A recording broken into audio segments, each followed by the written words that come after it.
Good morning, children. Today we are going to read chapter 25, Our Earth. In this chapter we are going to read about the Earth. The Earth is a unique planet. Earth is a very unique planet. It is only planet in the solar system that has life. Earth पे ही life है. This makes it unique. और इसलिए ये बहुत different है. The existence of the life on the Earth is due to the presence of water, air and temperature that is neither too hot not too cold. ये life कैसे possible है? अगर यहाँ पे एयर वाटर है तभी, और इसका जो टेम्परेचर है ना तो ज्यादा गर्म है ना ठंडा है, इसलिए यहाँ पे लाइफ पॉसिबल है. In the beginning the earth was just a huge ball of hot gases and dust. पहले के टाइम में क्या था?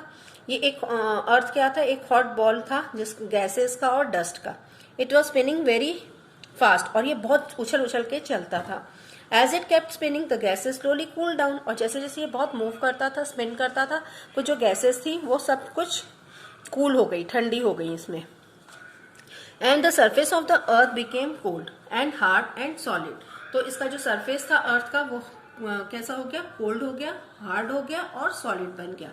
Internal structure of the earth. This is the internal structure of the earth. The outermost layer of the earth is called the crust. ये बाहर की जो layer है ये अर्थ की, ये क्रस्ट है. And we live on this. हम इस पे रहते हैं. सेकेंड है mantle. Below the crust lies the mantle. Crust के नीचे क्या है? मेंटल है. It consist of molten rock called the magma. और यहाँ पे कौन सा रॉक है? ये मैग्मा है जो कि मोल्टन होती है, पिघली हुई है. Core is below the mental lies the core. Mental के नीचे यहाँ पे ये this one is core. It is the inner most part of the अर्थ. सबसे अंदर का पार्ट जो है अर्थ का यही है. It is extremely hot. ये बहुत गर्म है. It has hot gases and molten rocks material trapped under the high temperature and pressure. और यहाँ पे जो टेम्परेचर है वो बहुत हाई होता है और यहाँ का प्रेशर भी बहुत हाई होता है. You have to draw this diagram in your notebook also. Now comes the imaginary line on the earth. There are two imaginary lines on the earth. First one is the imaginary line that runs through the center of the earth from the north pole to the southern pole. This is the line called the axis. ये axis line है, ये equator है, ठीक है. And the earth is tilted on its axis. Earth इसी पे tilted रहती है. We have seen in the school from the globe we can see. Another imaginary line that runs half through the center is of the earth, and this is the equator. ये half है earth का. This is the equator. It divides the earth into two equal halves. First is the northern hemisphere and the second is the southern hemisphere. Now movement of the earth.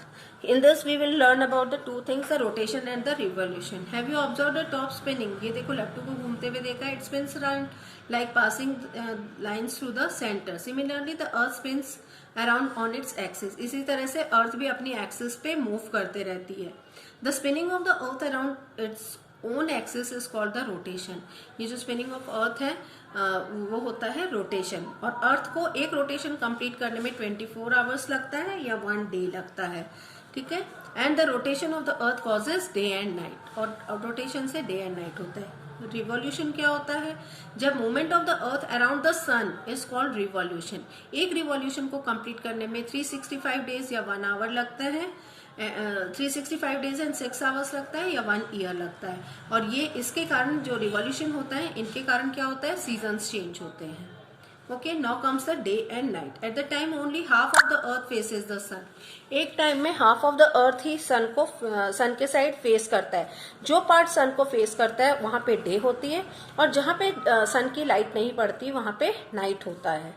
Okay और इसी कारण है, this is the only reason कि एक it is because the one part has day and the other part on the earth has the night.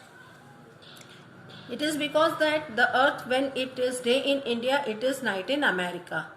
जो भी part सन के सामने फेस करेगा वहां पे डे होगा और उससे सन से अवे जो है जहां पे सनलाइट नहीं पड़ रही है, at that portion will face the night. The earth rotates from west to east on its axis. Earth कैसे रोटेट करती है? वेस्ट से ईस्ट के साइड में रोटेट करती है. Therefore the sun appears to rise in the east and sets in the west. इसलिए sun east में राइज करता है और वेस्ट में सेट हो जाता है.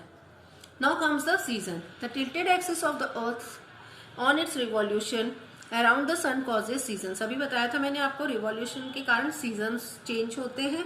This axis always points to the north. Hence it is when the earth revolves around the sun at the certain time of the year, either the northern hemisphere or the southern hemisphere is bent towards the sun. या तो northern hemisphere या southern hemisphere sun की तरफ bend रहता है। At one other time both the hemispheres are at the equal distance from the sun. Hemisphere that is tilted towards the sun get the direct sun rays. जो भी सन की तरफ tilted होता है वहां पे डायरेक्ट सन रेज होता है, and so it is warmer, और इसलिए वहां पे गर्मी होती है। It also has longer days and shorter nights. गर्मी के टाइम में लॉन्ग डेज होते हैं और नाइट शॉर्ट होती है। At this time, the other hemisphere that is away from the sun gets slanting rays. It has shorter days and longer nights, और ये winter में होता है। This situation get reversed after 6 months later, और 6 months के बाद में ये situation change हो जाती है।